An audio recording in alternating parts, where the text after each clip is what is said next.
존경하는 국민 여러분, 더불어민주당 대전 중구 출신 국회의원 황운하입니다. 저는 오늘 최근 헌법재판소의 권한쟁의 심판 결정에 대한 올바른 이해와 이에 기반한 우리 국회의 책무를 말씀드리기 위해 이 자리에 섰습니다. 우리나라 헌법 제1조는 대한민국은 민주공화국이라고 선언하고 있습니다. 국가의 주인은 개인이나 소수가 아닌 시민 전체이며 권력은 균형을 이루고 견제를 받아야 한다는 것이 공화국의 핵심 가치일 것입니다. 그런데 이런 헌법 제1의 가치가 모욕당하고 훼손되고 위협받고 있습니다.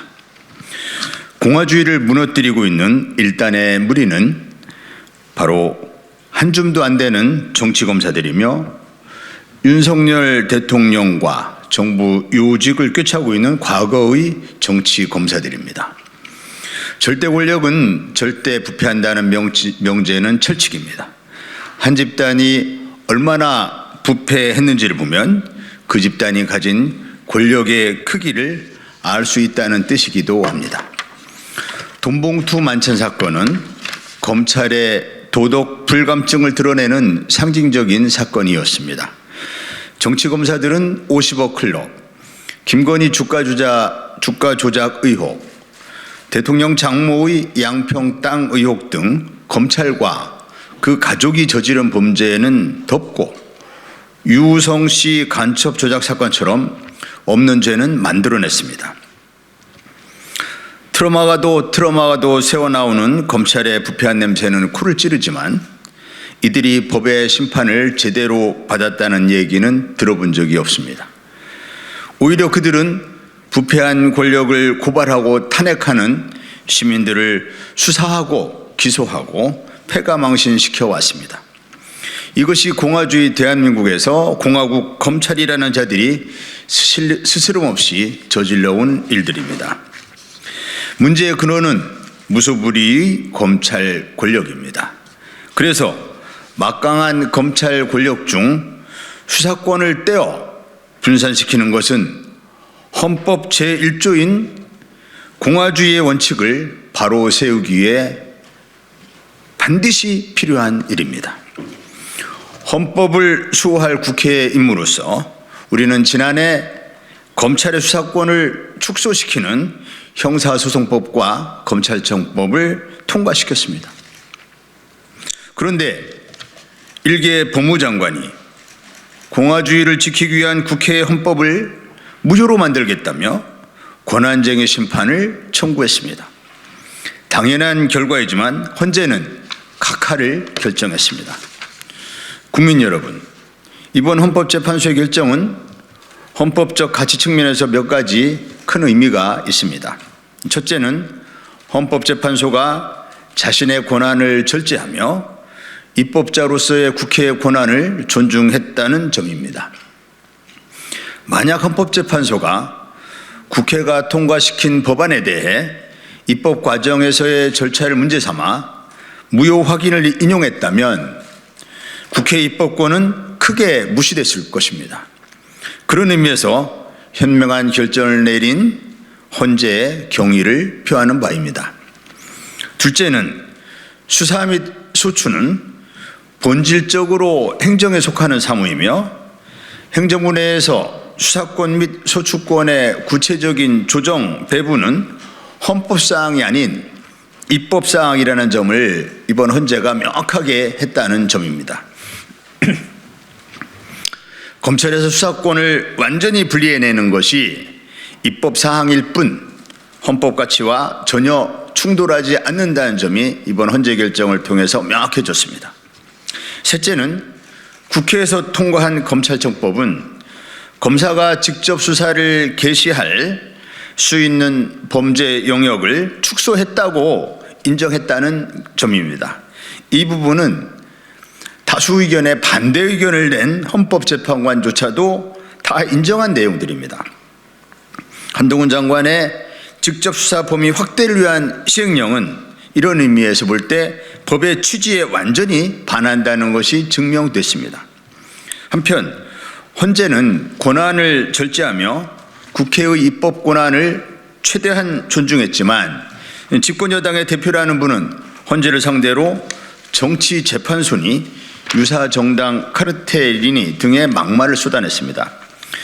본인의 땅 투기 의혹은 제대로 해명하지 못한 탓에 당대표라는 오명을 뒤집어 쓴 여당 대표가 국회의 권위를 스스로 무너뜨리고 있는 것입니다.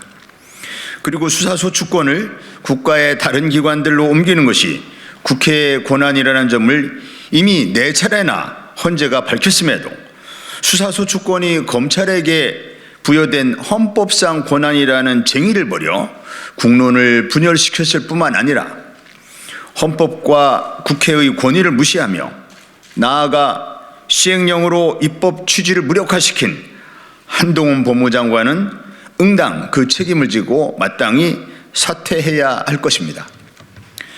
민주당 의원으로서 입법 절차에 문제가 있었다는 헌재의 지적은 겸허하게 수용하고 성찰하겠다는 말씀도 드립니다.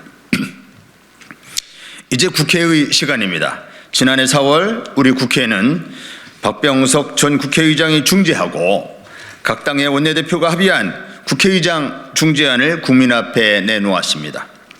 중재안의 주요 내용은 6대 범죄, 즉 부패, 경제, 공직자, 선거범죄, 방위사업, 대형참사 수사권 중 공직자, 선거, 방위산업, 대형참사 수사권은 6개월 내에, 나머지 부정부패와 경제 분야 수사권은 1년 내에 검찰 수사권을 폐지하고 다른 수사기관으로 이관한다는 것입니다.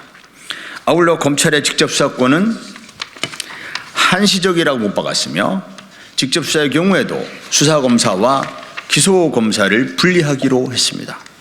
이를 위해 국회는 법률안 심사권이 부여된 사법개혁 특위를 구성하고 중수청 설치를 위해 특위 구성 후 6개월 내에 입법조치를 완성하며 입법조치 후 1년 이내에 중수청 발족과 함께 검찰의 직접수사권을 완전히 폐지하기로 했습니다. 그러나 국민의힘은 의장 중재안을 일방적으로 파기했습니다. 국민의힘의 의장 중재안 파기는 이준석 당시 당대표가 한동훈 법무장관 후보자와 장시간 통화 후에 내린 결론이라는 사실이 밝혀지기도 했습니다.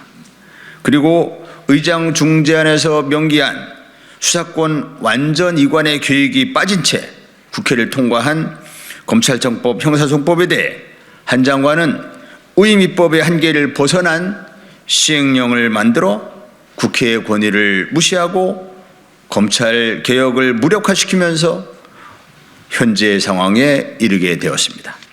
이제 국회는 헌재 결정이 나올 때까지 개점 휴업 상태였던 사법개혁특별위원회를 정상적으로 가동해서 의장 중재안이 이행될 수 있도록 세부 계획을 세우고 필요한 법안을 만들어야 합니다. 헌재가 자신의 권한을 절제하며 존중한 국회의 입법권을, 국회가 존재하는 이유를 우리 스스로 증명해야 합니다. 아울러 의임 입법의 범위를 벗어나 국회의 입법권을 무력화시킨 행정 독재적 시행령을 무효화하는 법안도 조속히 통과시켜야 합니다. 다시는 국회 입법권을 권력을 탐하는 소수의 정치검사들이 알량한 법기술로 훼손하지 못하도록 해야 합니다. 그것이 헌재가 국회에 요청한 일이며 그것이 국회가 헌법 제1조를 지키는 일입니다. 끝으로 독일 바이마르 공화국이 무너지고 나치가 정권을 잡은 것은 국회 스스로 국회의 권한을 무력화시켰기 때문이라는 역사적 교훈을 상기시키며 발언을 마치겠습니다. 감사합니다. 2023년 4월 4일 더불어민주당 대전중구 국회의원 황운하.